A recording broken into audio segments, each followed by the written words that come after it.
Hello, hello, hello, and welcome to a very special edition of the Corona Spotlight at Night. I am your host, Gayle Nicholson, and we are doing this very special episode today early in the afternoon on Friday so that our British friends can be with us for a nightcap. So, hi, everybody over across the pond in England, Scotland, Netherlands. Ireland, all over Europe. We're so glad to have you with us. I'd like to introduce you to a very special lady. She is a working musician in Las Vegas who is, the town's gone dark. So we're going to talk to her a little bit about what it's like living in Vegas with all of that shut down just when her career was starting to take off. Please help me welcome Miss Terri Haley.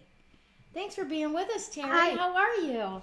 I'm great. Thanks. How are you? Thanks for having me. Very good. Very good. It's my pleasure, of course.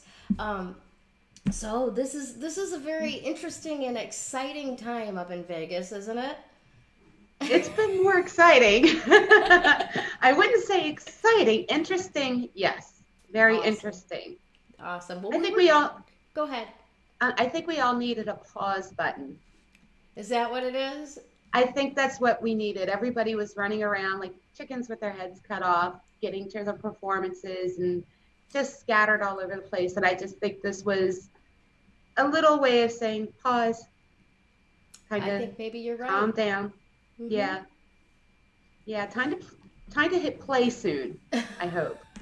Hopefully, hopefully. Well, you and I were just talking a little bit before we hit the live button. That it's been very very different in Vegas, and things are starting to open up a little bit. But Yeah. what was that like for you? You were just starting to take off. Your dance card was getting full, and then boom, they shut the whole darn town down. How do you deal Yeah. with something like that? You keep going. It was disappointing, but I look forward to getting back to it when we open up. How I deal with it, it's funny. I actually developed a schedule to keep busy. I don't always follow it. Not always, especially the workout part, get up, work out for an hour. That, not always, but sometimes. Um, but it has given me a lot more time to focus on my music and the songs I write, where I developed a Sugar Shack episode that I do once a week since lockdown started. And Nice. that's been a nice little hit. People seem to enjoy it. It's a lot of fun to do. Well, tell us a little bit more about it. What exactly is the Sugar Shack about? When can people watch it? Okay. Well, Sugar Shack, I've been kind of given the nickname Sugar because I always, when I'm the oldest of 13 grandchildren, Oh my. big, big Irish Catholic family. And I've babysat almost all of my cousins and then their children. And as I got older, the little ones, end up calling me Aunt Terry. And I would say, give me some sugars, meaning kisses. Hmm. Sometimes I would see them or some of my friends' children here, and I would forget to say it. And they say, you didn't ask us for sugars. And they would be upset. So that's how the sugar thing kind of took off. And I always say, good night, sugars, on my Facebook or whatever. So a friend of mine kind of gave me that nickname. That's nice. And when I started doing the singing online, I thought, well, I need to give this thing a name. And the best thing I could come up with is Sugar Shack, which is on 9 p.m. Pacific time, Saturday nights, on Facebook.com, Terri Haley Official. And you can find it. A lot of people share it and do watch, what do they call them? Watch parties? Yep, I watch think they're called. parties. So we have a lot of fun. I've only done one of my originals on the program. I do a lot of contemporary. I Hmm. try and keep it upbeat. And I don't really, I think I've had a theme a couple of times, but I don't like being limited to a certain theme. I got to sing what I feel in the mood for. So just to keep it a party and keep it fun and going. And a lot of people seem to enjoy it. Awesome. That sounds really good. So, do you, like you said, you do like a lot of covers and stuff on that. right? Mm-hmm. What's Your screen is frozen. That's I okay. think. It's Okay. yeah. Um, yeah, unfortunately, with the different layers, it might look when I switch screens, it takes a little while for it to catch up, but it's Okay. okay. On the other end. So I wanted to ask you, tell us a little bit about the first song that you're going to sing for us today. Which one is that? Oh, for today, it's Uh-huh. You. It's a song. All the songs I'm singing for you today are originals. Mm-hmm. And I have the tracks. They're the tracks without the backup vocals, which I'm not used to, not hearing the backup vocals. But these are songs that I've written. God, some of them are over 20 years old, believe it or not. Wow. Yeah, How yeah. But long have you been writing for, songs? since I was 12 or 13, That's phenomenal. yeah. And a friend of mine, Joey, we've been working in the studio until this shutdown happened. We're working on a CD, and a lot of these songs are going to be on the CD. He hasn't heard them yet. So I don't know if he's watching today. I know he went live this morning at 10 a.m. Yes, yes. So he'll probably, if he hears it, he'll say, no, that one's not going on, or or no, that was too long. Or a lot of my songs, you could tell I'm a fan, although a lot of my songs are like 4 minutes, a couple are even 5 minutes long. Yeah. Yeah, and that's where Joey comes in. Why does he like chop them up and go, okay, we're going to take this section Use the out? word chop. I wouldn't use the word chop. I mean, he's a genius. I think he dissects them and he operates on them. It's like plastic surgery for my songs. He improves. Oh, I like that. That's very, very good. Little nip tuck here and there, and it's beautiful. Well, he says to me, I have a lot of good lyrics. He said, you don't have to use all of your good lyrics in one song. Say okay, Joe, no problem. That's awesome. Awesome. So tell me about this first song. What's the story behind it? How did it come into being? What makes it special to you? Why'd you pick it? You know what's funny? Songs change meaning over time, especially when you write a song when you're in your 20s or 30s. And I'm not going to say how old I am now, but it changes meaning over time. This is a song about meeting someone that you really click with, and they drive you bonkers. But in a good way, This song was written back before we had cell phones. So I guess it's funny, a lot of songs you could probably change to email instead of, remember sitting by the phone, you had the phone on the wall, or the phone, you know what I'm saying? And you sit by the phone and you check it to make sure the dial tone's still there and say, okay, it's working. I have seen that in movies, yes. I am one of those sassy women that's like, catch up with me. I'm not sitting at home waiting for nothing. Exactly. Before we proceed, I just want to say, I don't know who all's watching, but we are in Vegas. All of our performers are out of work, and this is a mug. I hope there's no lipstick marks. Neil Portnoy is a famous artist. He's out here and he does caricatures of a lot of our. Put your hand behind it so your camera focuses on your hand. Is that better? No. Put your other hand behind it so that it gives the camera something to focus on. I'm not sure what you mean. Like this. I can't see you, Gayle. Your screen's frozen on my end. It shouldn't be still frozen. Like this? Like this. Yes, with your hand. There you go. Okay. It for some reason helps the camera focus better. Oh, okay. This is Johnny Bird. Okay. And today's his birthday. He's a performer out here. He did the commercial for the mugs. And when you buy a mug at portnoy.com, part of the proceeds goes to that particular artist that's out of work. Gotcha. And I wanted to, before we proceed, I just wanted to say happy birthday, Johnny Bird. Awesome. Happy birthday, Johnny Bird. Wonderful. Okay, great. All right, so are you ready to start the first song? Sure. Absolutely. All right. I've never done this before like this, so this is new. Me either. I hope it's not too loud. This is called You.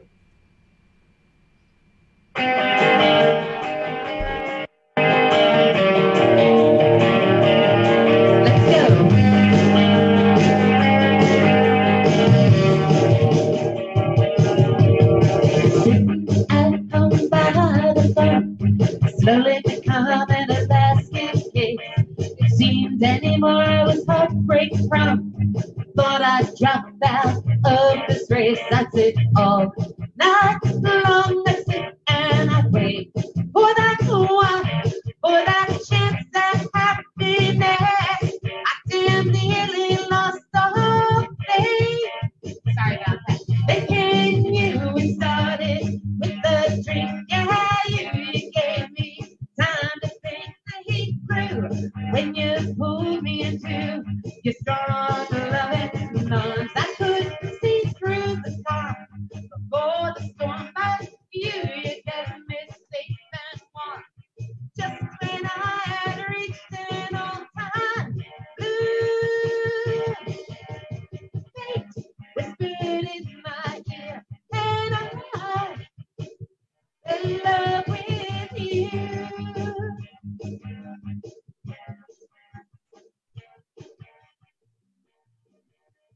Can't begin to tell you the feeling I get when you look at me.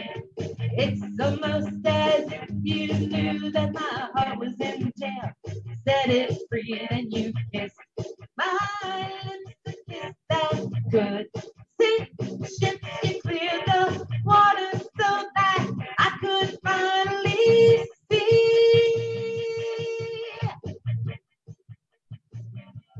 However, I could break away with you and find a brighter day. Yeah, you renewed my faith in feeling love. Gotta get to you and hold you all night long. Yeah, with you, yeah, that's where I belong.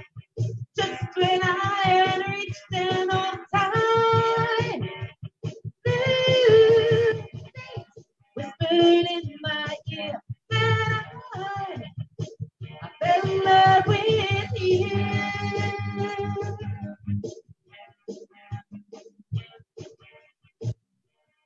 You kissed my lips, a kiss that could sink ships, a feeling that only comes once at eternity.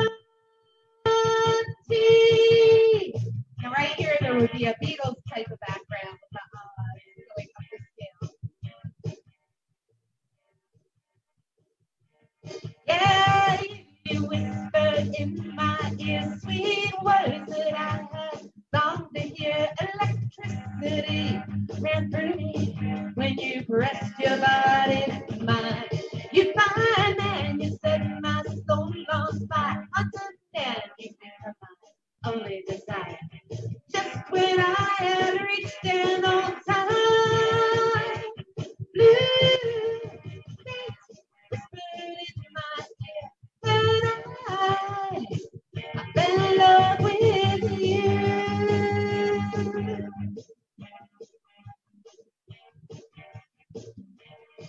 I said, fate whispered in my ear, and I fell in love with you.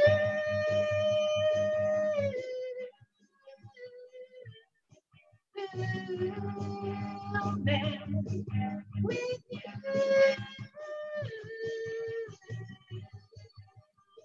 I fell in love with you. That's basically it. I don't have a fade button right by here. No, that sounds great. That sounds absolutely great. I'm sorry, your sound is like kind of floating in and out a little bit. It could be. Should I turn the microphone up, maybe, or is it the music? I don't know exactly. It's like it's fading out, all of it. So I don't know if it's overwhelming the mic or not. But for the most part, like 90% of it's fine. It just between verses, it seemed to like I thought it was over at first. I can see you. You're moving. Okay. Yay! Awesome. So yeah. But no, that was really, really nice. That I like that song a lot. So thank you. You were how old when you wrote that? No, that was 29. Okay. When I wrote that one. Nice. Yeah, I wish the backup vocals were on the track, but I want to keep them off the track for when I go over them in the studio, when it gets dissected. Nice. Very nice. Awesome. So, I know that we both have at least two musicians that we are both very big fans of. So let me ask you, who is your favorite singer, songwriter, musician? I'm a fan of Lo. Are you kidding me?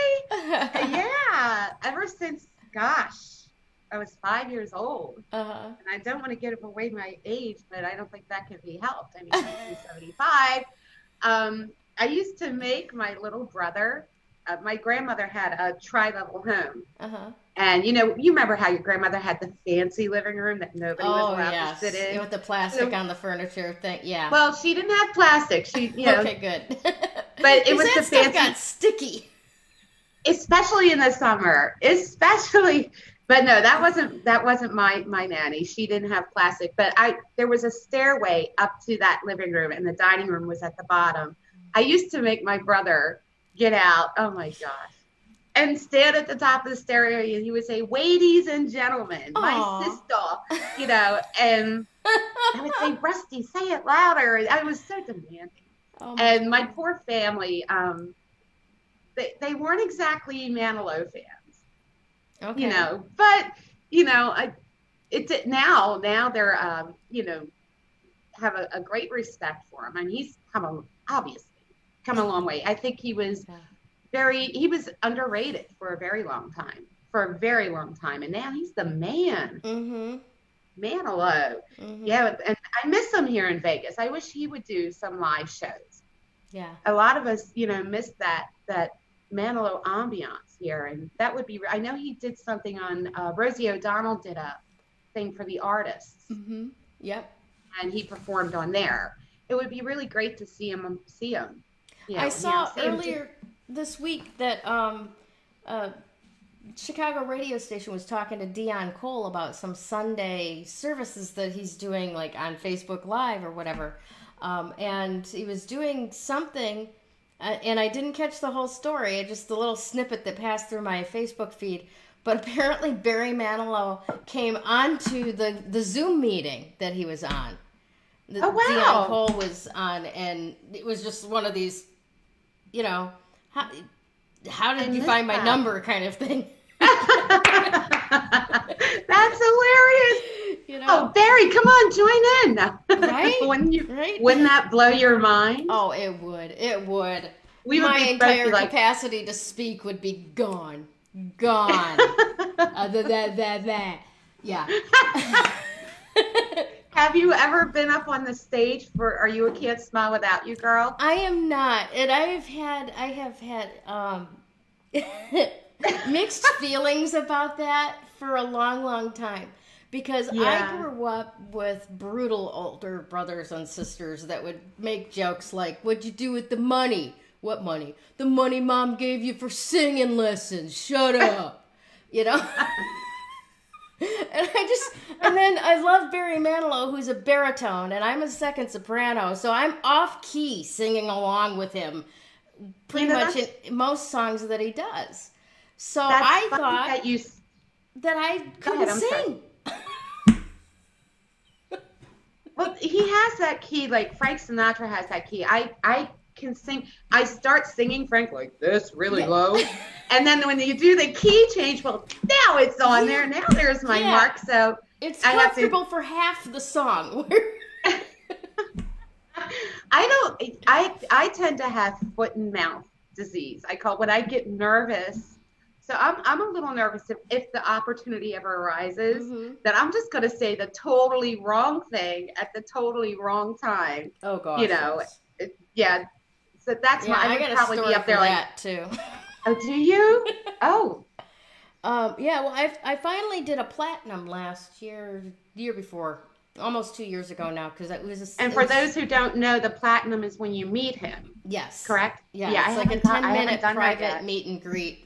It seems private, but no, there's men in black suits in the shadows all around you, you're not alone with him, but they kind of sink into the background, so you feel like you're alone with him. It's nice, They're very conscious of letting you have your moment. It's very nice. But yeah, it's a special donation to the Manilow Fund for Health and Hope, and you get treated like a queen for that evening. There's a champagne reception. You get to meet and greet with the other people that are meeting him that night. The staff is so nice to you. There's like places that you can take pictures with each other and stuff in the green room while you're waiting. And then you go in and you have a few minutes alone to chat, and then it's over before you know it. And you're going back to the green room going, oh, and I forgot to say this and I forgot that. And, you're kicking yourself in the butt for all the things you didn't say, right? Isn't that funny? Yeah, I had never met him. I've hung out with the band. I've hung out with Sharon and Kylie and Kai and Glenn and David. But I haven't met Barry yet. Well, the first time that I met him, my oldest daughter was under the age of 2. She was like 20 months old. So that would be, like 22 years ago. Let's do the math. I don't want to do the math on that. No, thank you. So yeah, I think that was like 1990. Yeah, 1990 when the Purple album came out. All right. Okay. So it's December. I've got an. But that was the one with traveling music. Yes. And those, yeah. Please don't be scared. Keep each other warm. You begin again. I love a little traveling music, though. I used to ride the train to Philly all the time, and it's just so perfect. Right? But go ahead. I'm sorry. No, it's fine. So I've got this heavy wool coat, a poodle perm, because that's what was in then. Okay, a poodle perm. Okay, with a hat that was like crushing the curls down. With the little 2-year-old kid in my arm in a red velvet dress, because we're gonna kick two birds with one stone. We're going to see Santa Claus while we're waiting in line to meet Barry, right? Oh wow! So, and we did this. We made it work, and she went and saw Santa Claus, and she got a little coloring book, and we're waiting in line, and I'm just getting overheated, and she's bored, and finally we get up to the very front of the line, and my best friend goes before me, and then takes my camera to take a picture of us, and Barry was so sweet, and he's like, oh, would you like me to sign her coloring book? And I give him her coloring book, and he's like, what's her name? And I said, Mandy. And right there, I felt like the stupidest person on the planet. He thinks I'm an idiot because no. But that's where I was. I was like overheated, hangry, the whole night. And I could not form words. I couldn't say a word. And I just kind of... No, well, Jennifer, I don't want to say her last name. I'll say Jennifer M&M. Those are her initials. Her daughter's name is Amanda. Mm-hmm. A lot of fans named their daughter Well, that's why Barry's got a shirt in the store that says, I know why your parents named you Mandy. I haven't seen that. Oh, yeah. I think it's sold out now, but it was very popular at the time. But yeah. Okay. So that was the first time I ever met him, and I never thought. Who? My cousin's name is Mandy. Is it? She's 6 years younger than me. And yes, I was so mad. I was so mad. I still think that part of Could It Be Magic where it goes, Sweet Melissa, angel of my life. It should be Sweet Teresa. There you go. Well, I would have to fight you over that because my niece is named Melissa for that song. Oh, no. Yeah. Oh, that's so cool. Yeah, my brother was the person who introduced me to Manilow's music, and he and his wife are both fans. So their oldest daughter's name is Melissa. Yeah. Aww. And she was born the same year that my daughter was born. So it was really interesting because if I hadn't named her Mandy, she would have been named Melissa, but my brother took dibs. Darn it. Or Sandy, but Sandra, that was a... Yeah, I couldn't go with that's Sandra. not a good song. Don't name her Sandra. Right. Not any offense to anyone named Sandra. Yeah, it's just a very sad song. It's a song. very... Yeah. Okay, so Gosh, that's freaking awesome. I love chatting with you. Tell me a little bit about this next song that you're going to do for us. I think it's Am I Reflections. doing another one? No, Yeah. I'm kidding. Don't I'm you want to? teasing We can pack it in, send everybody away, and just break open the wine if you want. I'm fine with that. Hey, Hey. Hi, baby. Yeah, I actually went out to get more wine today, and our governor had lifted some of the restrictions. I guess some small businesses are still opening. So what was like a ghost town driving around here, I keep going cross-eyed. What was a ghost town driving around here was very busy today, which really surprised me. It's May 1st. I think for a lot of people, the economic stimulus payment finally hit their bank accounts. Because when they rolled those out, they said there were going to be 3 waves. The last one being like the 27th. So, it's probably hitting their bank accounts. It's the first of the month. They're trying to make sure that all their puppies and kittens are safe and warm. Yeah, I hear you. Yeah, I went out to get my wine before our interview today because I'm taking a dip in the pool. I still have to work on some of my Sugar Shack episode for tomorrow. So busy day ahead. Busy day. The next song, Reflections. I'm trying to. I have the copyright date on here, 1993. Wow. Yeah. And it's pretty self-explanatory. I was only 22. My son was a year old at the time, and it was one of those moments where you self-reflect, hence the word reflections. Yeah. So that's it. Did you want to hear it? Yes, I do. Okay. All right, here we go. I'm not used to this. This is a different setup for me, so just bear with me for a second. No worries. Nope, that's definitely not loud. Oh, that was the fade on the other song. All right, let's see if we can keep this one from fading out.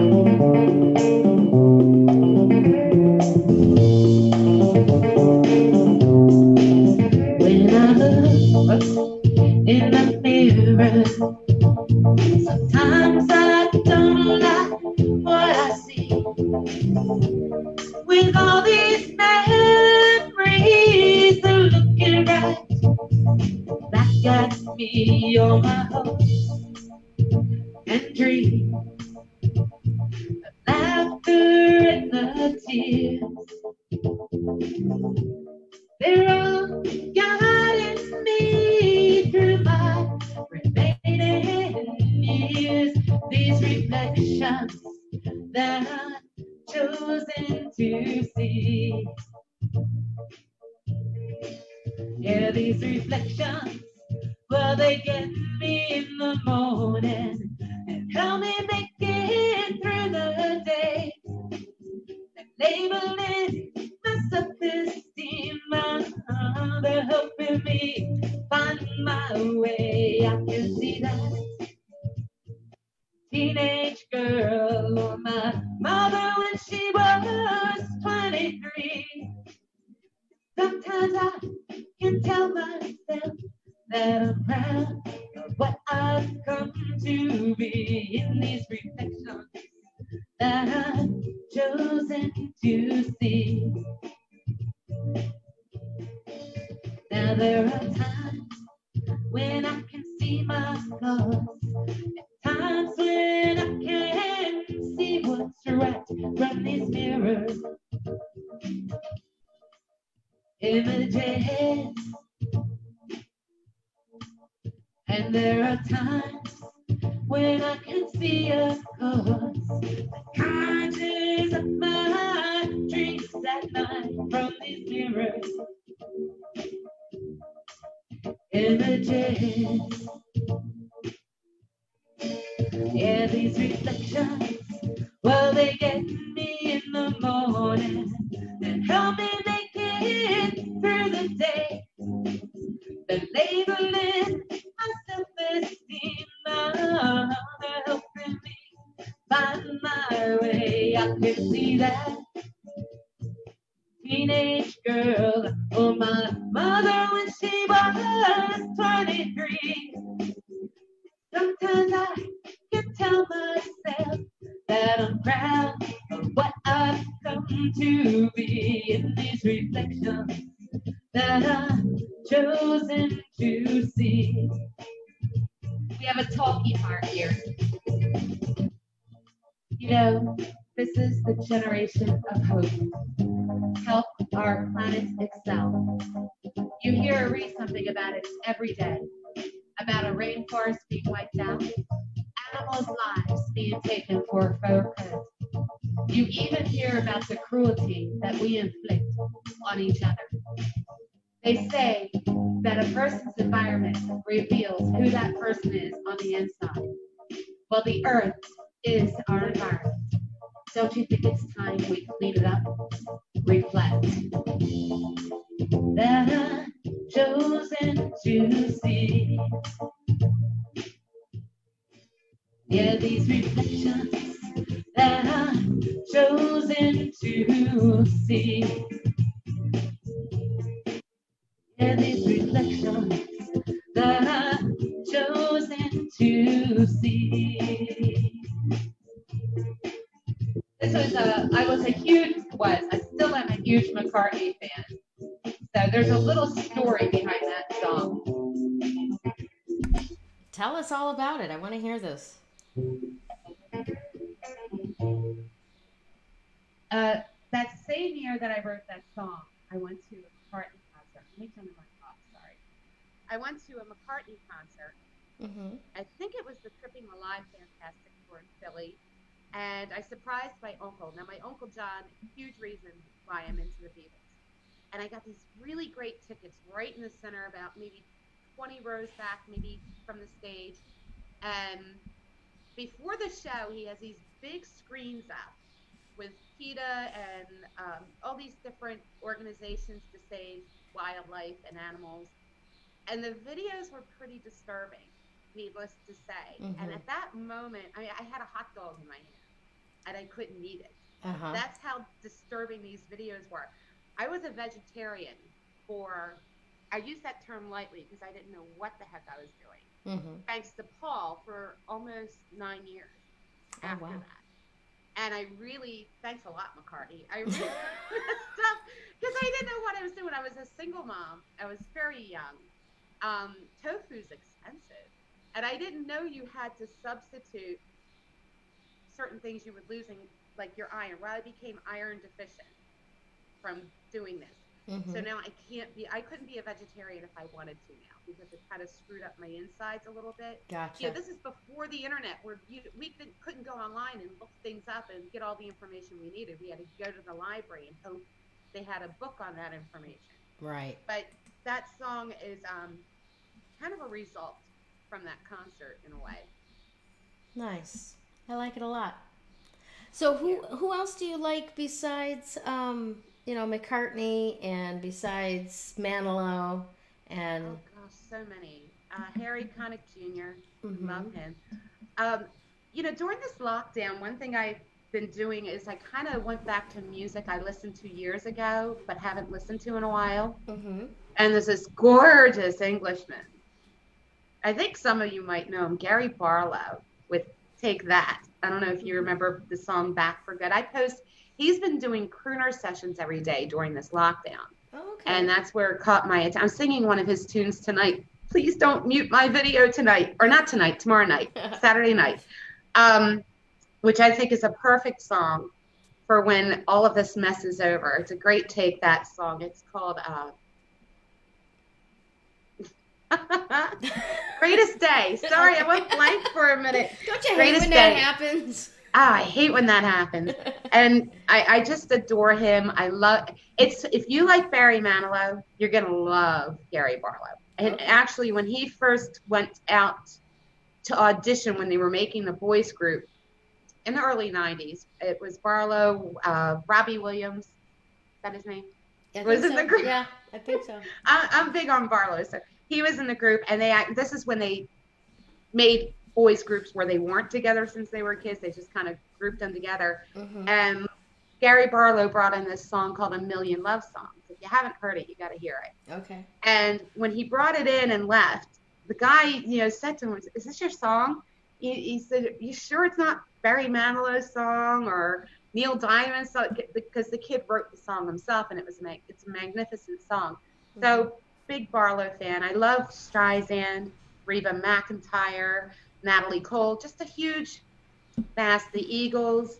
My Nice. song selection was very eclectic because, my dad was into the classic rock, so was my uncle.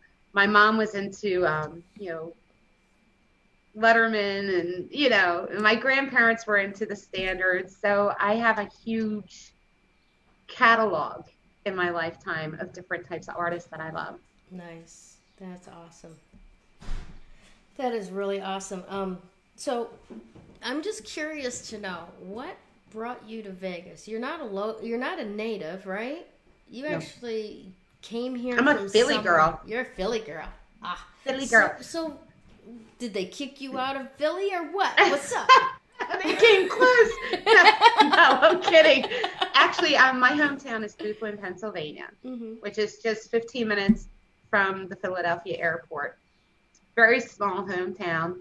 No, I didn't get kicked out. Just, my whole life, my adult life, was devoted to my son, and I would play gigs. I had a band called R&R, Little Rock and Roll, just what the doctor ordered. Nice. And my son was turning to that age where I couldn't see back home. It's different because here in Vegas, gigs can start at 6:30 or 7:30 p.m. Back home in Pennsylvania, they didn't start till 9 o'clock. So you would be breaking down equipment when the bar closes at 2. When you're playing from 9 to 2, you're breaking down equipment to almost 4 a.m. Right. And when you have an adolescent at home starting to get into a little mischief, I couldn't do it anymore. So I made a promise to myself that once he was grown and out on his own, I would do something about my music. And I don't know how many Fanalos are watching, but if you know Jackie Evans, liked my music. She's a Fanalo. And she messaged me one night, and she said, you really should send your music to Joey Malati in Vegas. He has a great studio there. And my response was, why? I live right outside of Philly. We have recordings. Why would I fly to Vegas? See, I was a single mom, so I couldn't afford to follow Barry, and I didn't know the band. I couldn't do it. I couldn't afford it. But she didn't tell me the little sneak. She says, just send him the music to Dream Spell Studios. I'll have his wife, Valerie, invite you in. And so I sent it. And after I sent it, she, messaged me, did you send it? Yeah, I sent it. I don't know why, but I did. She's like, okay, don't kill me. He works with Barry Manilow. And I could have died. I said, what? I sent my heart and soul, my songs to somebody who works with Barry. Valerie and I kind of became close online, and a few weeks later, this is really cool. I got a call from Joey while he was in London. Wow. And this was during the One Last Time tour. And I could hear the noise of the band in the background. And he says, hi, this is Joey Malati. Would you like to come out and we'll work on some tunes, pick a song you want to work on? And I said, sure. And we scheduled it, and it happened to be Memorial Day weekend. Memorial Day? Yes. No. Yes, Memorial Day weekend. And I noticed it was like he was going to be home from London and boom, in the studio with me. And I said, are you sure you want to do that? You're not going to be jet lagged or tired? He says, no, just come on out. I had never flown out of my own time zone ever by myself, or at all for that matter.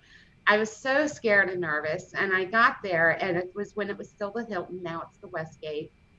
And Joey messaged me, and I said, yeah, I'm here. And Valerie had come up behind him and says, did she check it out?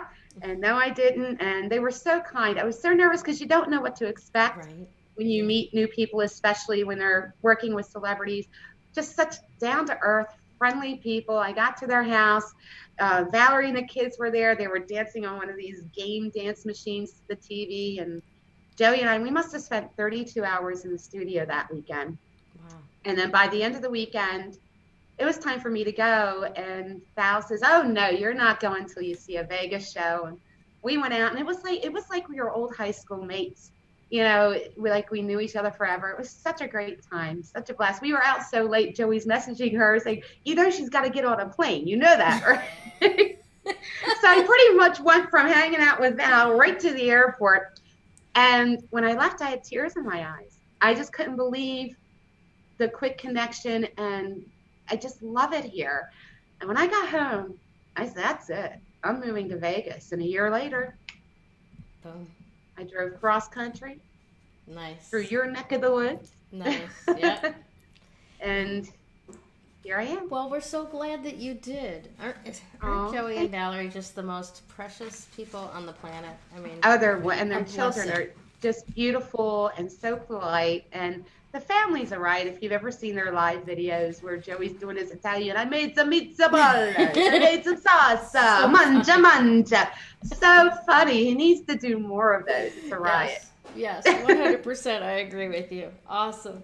Well, that's a cool little story of how you got out there. What brought you out. And, well, the funny thing is they found it was, how do I put this? I was looking online for places, and they called and they said, hey, there's a house in our neighborhood. Like, nice. Really? You want to be neighbors? Cool. Because I remember thinking, oh, God, I hope I made a good impression. And now we're family. That's really cool. That's phenomenal.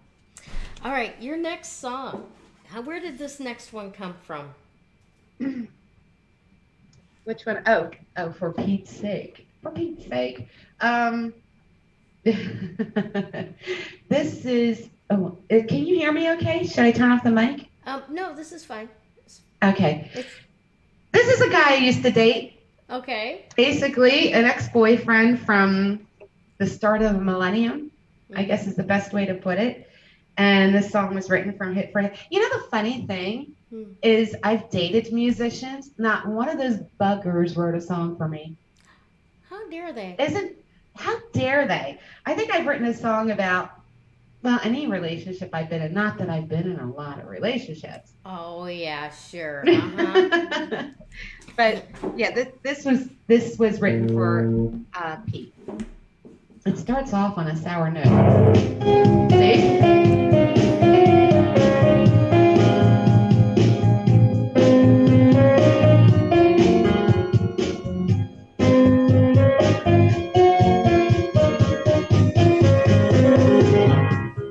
Does he know how much I love him?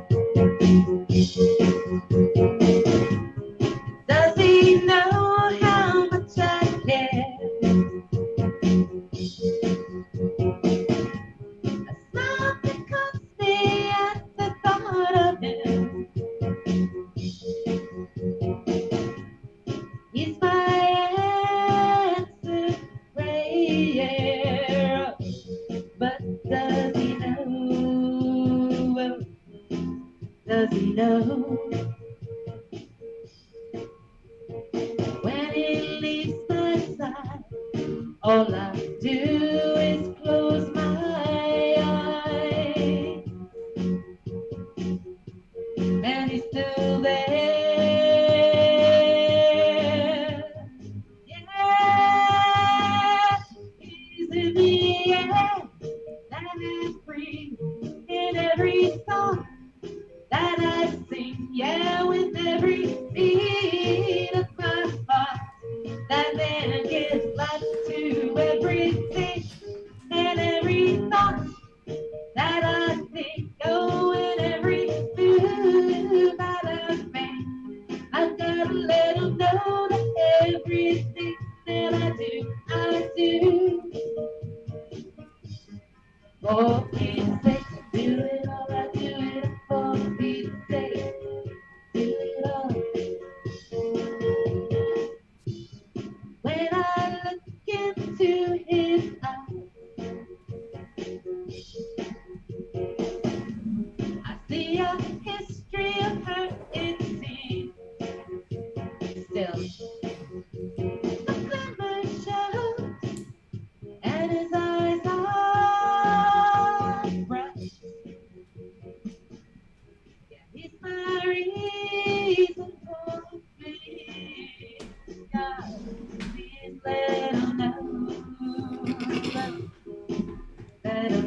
know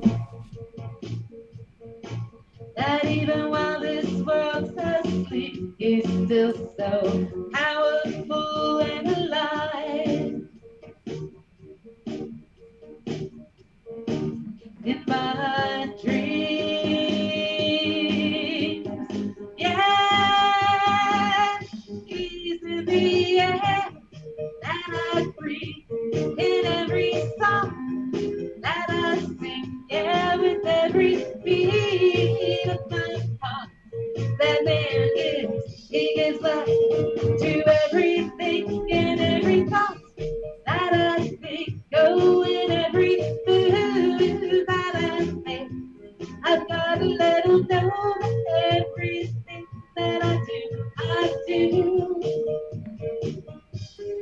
for his sake. Do it all, I do it for his sake.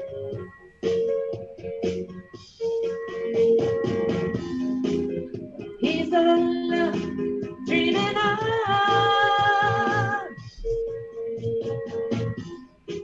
He's my free bird, so thankful for him. I'll keep it loving him. His heart fits my lack of love. Oh, watch out for the high note. And it's loving.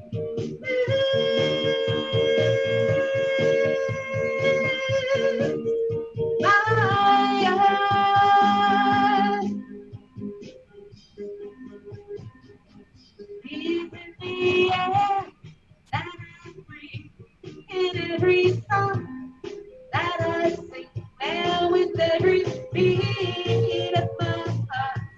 That man gives, he gives life to everything, in every thought that I think, oh, in every move that I make. I've got to let him know that everything that I do for his sake.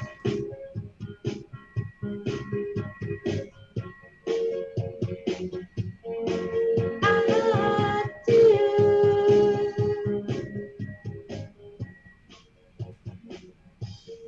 for his sake. Do it all, do it for his sake. Do it all, I do it for his sake.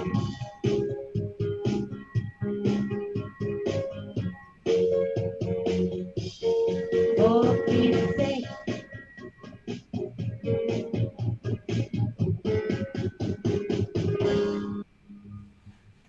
Awesome. Yay! Good job. I'm so happy. Yikes. Sorry, it's on a continuous play. It's all good. It's all good. Yeah, I don't know what he is now. I'm still friends with some of his family. Nice. Your sound is the other mic is not picking you up as well anymore. Where'd you go? Is that better? Yeah. Did you take your earphones out or anything? Your microphone on your earphones have been a little spotty. Anyways, but yeah, Okay. just Sorry. keep the other one close. Gotcha. So yeah, you're still friends with a lot of your exes, or at least some of them. They're families. Not them, but their families. Oh, gotcha.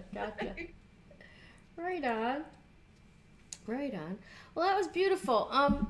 So Thank you. it sounds like Not you. to be confused with the Barbara Streisand. Yeah. I think there was a movie called For Pete's Sake. Mine's Yeah. better. Now, sorry, just kidding. So you were talking earlier about having your little brother MC you. Sounds like you've known that you were musically inclined for a long, long time. How did you actually get into music as a career? Or As a got career. interested in it, at least? Well, I've been always interested in singing Mm-hmm. since, probably since the time I could talk. My Uncle John is 10 years older than me. Mm-hmm. So when I was 5, he was 15. He was playing guitar all the time. And I spent a lot of time at my grandparents. I lived with them for quite a bit. And I just love my Uncle John. He was more like a big brother than an uncle. It's so funny because as he got older, 18, 19, 20, 21, and I was going to high school. By the time I was going to, or junior high, middle school, whatever it was, sometimes I wondered if my friends liked me because of me or if they came over to the house because of my uncle.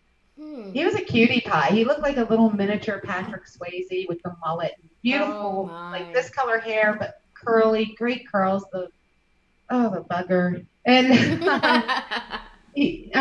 my girlfriends, is your Uncle John home? Is your Uncle John home? But the day John Lennon died, and I told this story before, it was December 10th, I think, 1980. He gave me my first guitar. And he gave me a bunch of Beatles albums, taught me 3 chords, and said, learn these songs. Mm-hmm.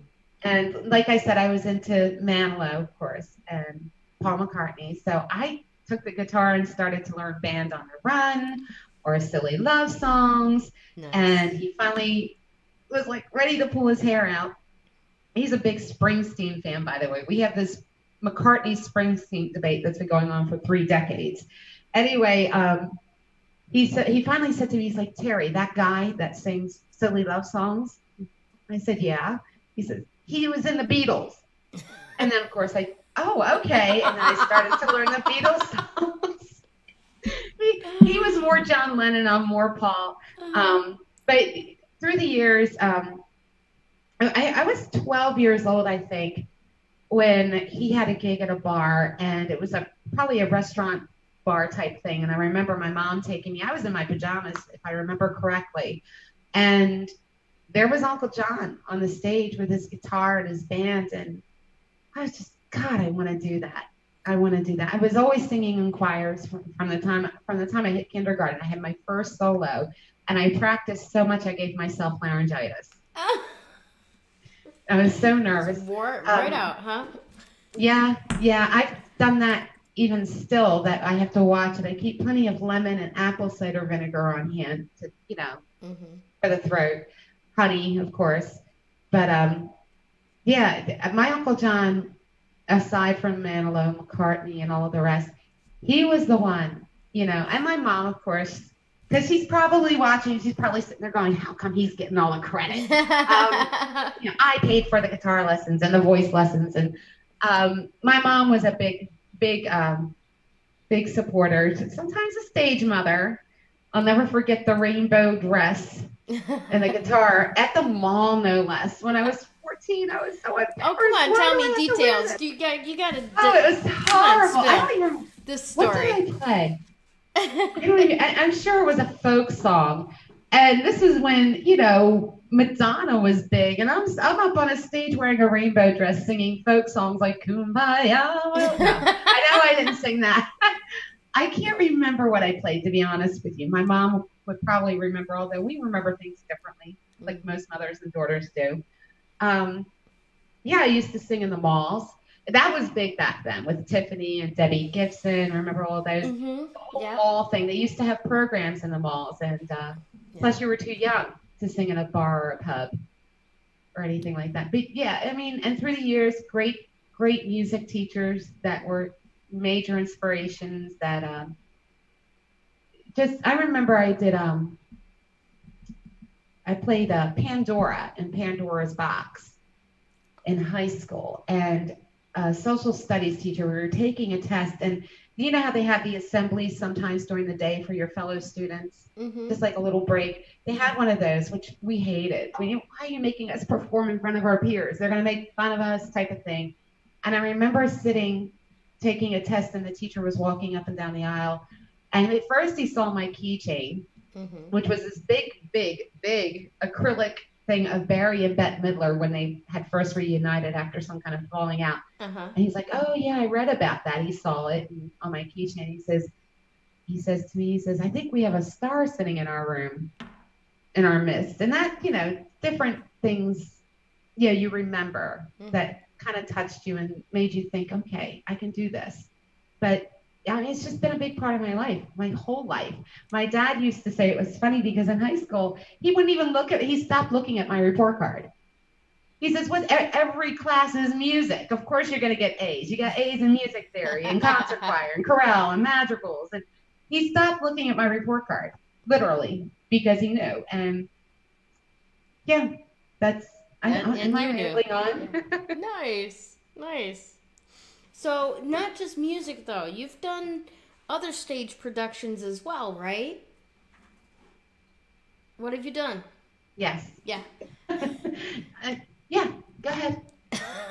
You just I'm kind of teasing froze you. on my end here for Well, a you've second. been frozen on mine for the whole time. Well, That's so I came back. funny. You've been hearing me. Yeah. Yeah, well, like I said, I played Pandora and Pandora's Box. Let's see, gosh, Oklahoma with my piano teacher, Sally Mace. I looked up to her so much. Yeah. Just adored her, and she was a music teacher, and I wanted to be that, as I got older, because my dad always said have a backup plan, Mm-hmm. and I wanted to be a music teacher, but that didn't happen. And then later on, I got to play Lori and Pandora myself. I wish I could find some of the old pictures.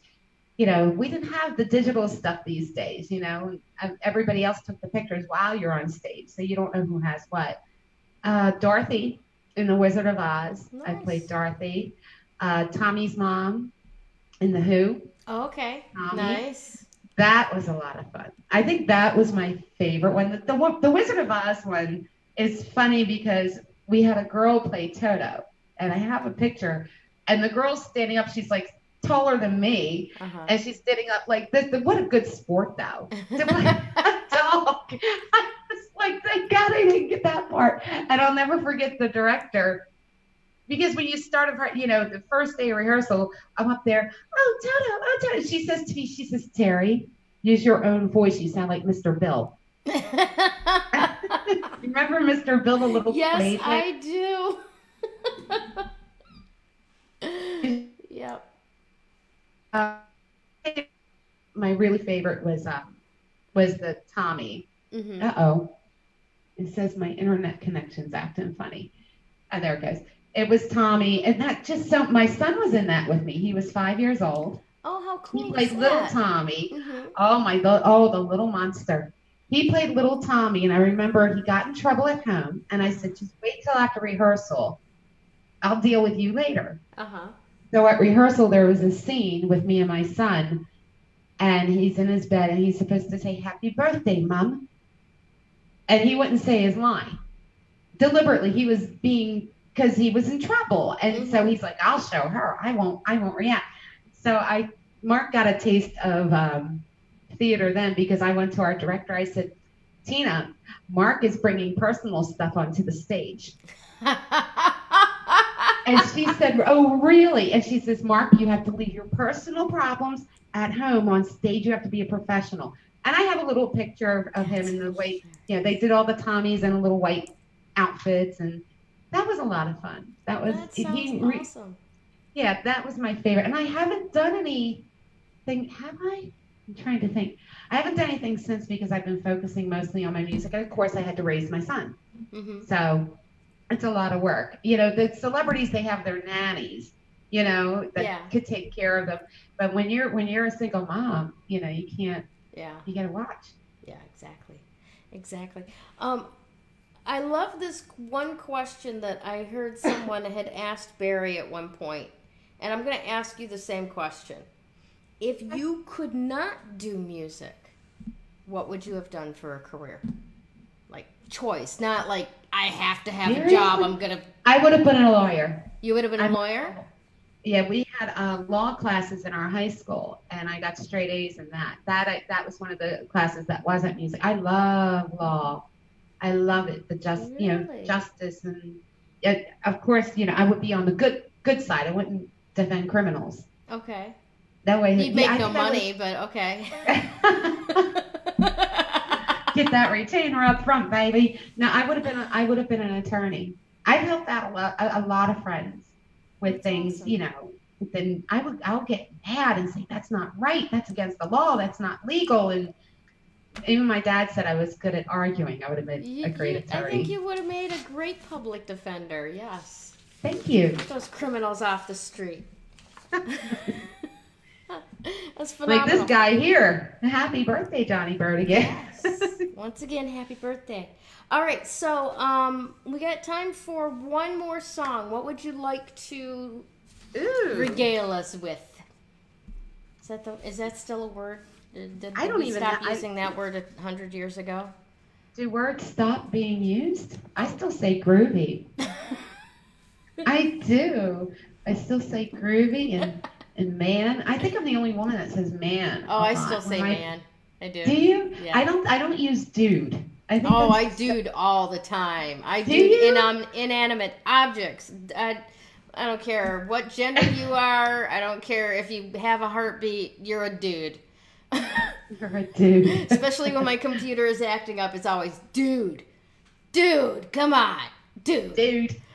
All right, so the next song, I think I was going to do Wonder About You. I wrote that in 95, but that's kind of slow, kind of jazzy. This is a song called Shame on Me. And it's actually written from words my dad used to say, screw me once, shame on you, screw me twice, shame on me. Mm-hmm. Am I allowed to say screw? Oh, yeah. On here? Yeah. Okay. Yeah. We're in the wild west of the internet right now. We're good. We're good. It may be a little the music because I remember it started. Oh, come on. All right, so yeah, this song is about being fed up. I love it already. Oh, I'm glad you do. Okay, so I'm going to start. I might turn it down as it starts.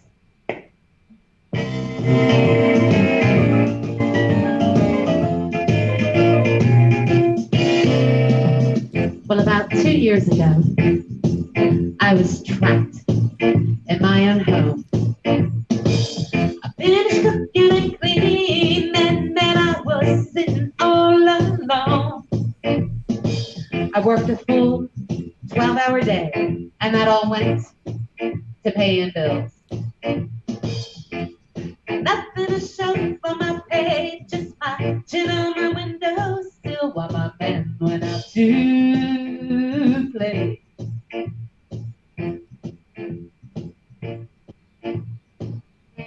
My daddy said that man would make me blue. He said, live by this rule and you'll see, little girl. Screw me once, darling. Shame on you. Hey, but no, screw me twice. Well, darling, shame on me. Shame on you. Shame. I finally made my move. You see now, shame has brought me down. I knew that I had to prove that I could do it without him around. 2 years later on, I'm no longer playing a field, living life the good old way, just living it by my rule while my band goes out to play. Sorry, I lost my breath there. Oh no, my daddy said that man will make me blue. He said, live by this rule and you'll see, baby girl. Screw me once, darling. Shame on you, ain't but no, screw me twice. Well, darling, shame on me, yeah.